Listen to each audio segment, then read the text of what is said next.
There haven't been any full-blooded Filipino that has been to the NBA, and I just want to be the first one, and I just want to show everyone that we can also make it.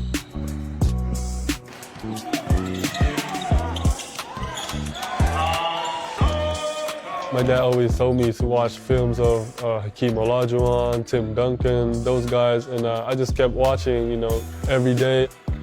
My dad was in the professional leagues in the Philippines, so, he just taught me almost everything he knows about the game. And we always started with footwork, how to make easy shots. You hear 7 foot, and sometimes that means 6'10", 6'11". He's legit 7'2", so it was just a breath of fresh air to work with somebody whose goals are so in reach, but also knows and is willing to put the work in that it's going to take to get there. Basketball is really a religion to the Philippines, and every time you go out of your house, you'll see a court here, court there. You just see everyone playing basketball, and that's just how we love the sport in our country. He's definitely like a type of basketball player that'll pass. Like he'll look for you. He's not a selfish player.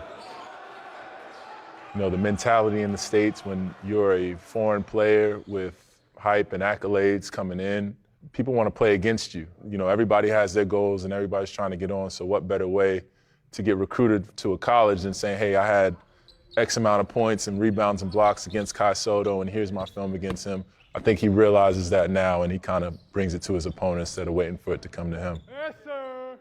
Yes, sir. The first few months, I'm just getting used to the culture, the people, and the basketball here, and I'm just very happy that I have my whole family here. I didn't really know a lot of things about college recruitment because in the Philippines I was still at the 10th grade, so I wasn't really focused on any college. But when I came here, I just got a little shocked that things are happening so fast, and I just have to be ready for it.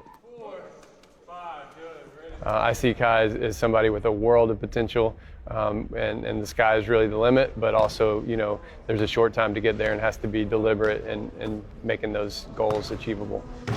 Two more shots. The training here in the States is different because they really focused, and my trainer really dedicated themselves to help me get better as a player.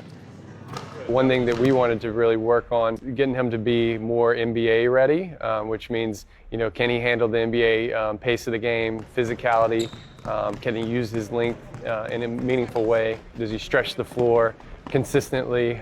Can he guard players? Can he guard in the post? Can he guard off switches? Very good, show it right back, bang, bang, boom, yeah, there we go. That's a good one.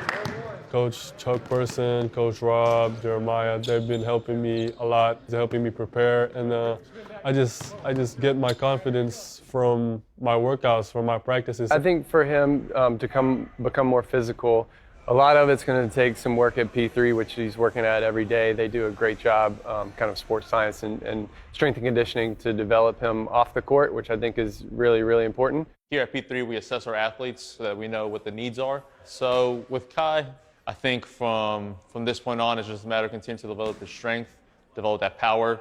He's going to be playing and matching up against guys who are bigger than him, so making sure that he is able to match that intensity on the court, but also making sure that he stays healthy to be able to compete year-round.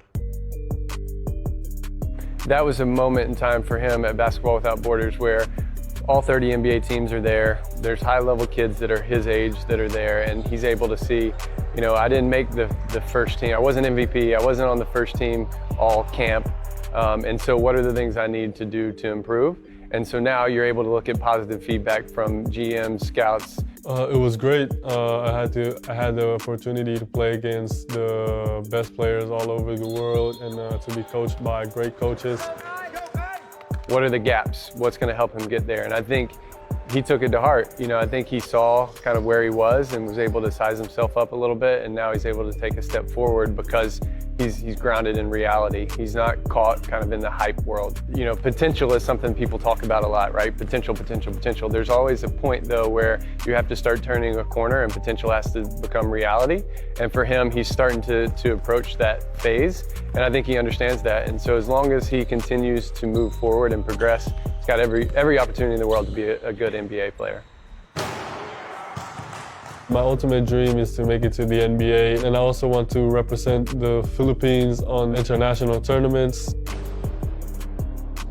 I just want to show that Philippines is part of the basketball world. I appreciate those people who follow me and my journey, knowing that all my fellow Filipinos from my country, supporting me and following me. And I just use it as a motivation, inspiration, just to work even harder to make them proud.